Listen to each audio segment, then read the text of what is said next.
अस्सलाम वालेकुम। मैं हूं जुनैरा यूसुफ और आप देख रहे हैं पीकेएन न्यूज़।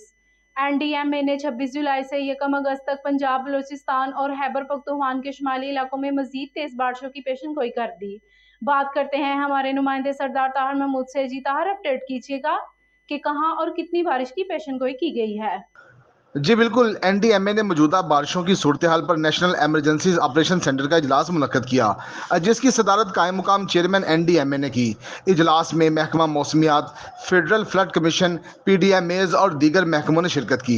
इजलास में हालिया बारिशों से पैदा शुदा सूरत हाल, रेस्क्यू और रिलीफ ऑपरेशन पर ब्रीफिंग दी गई। महकमा मौसमियात पाकिस्तान की जानब से 26 जुलाई से 1 अगस्त तक पंजाब, बलूचिस्तान और खैबर पख्तूनख्वा के शुमाली इलाकों में मजीद तेज बारिशों की पेशनगोई की गई है। सूबाई डिजास्टर मैनेजमेंट अथॉरिटीज की जानब से हालिया बारिशों के बाद इमदाद व बहाली के इकदाम के बारे में आगाही दी जा रही है।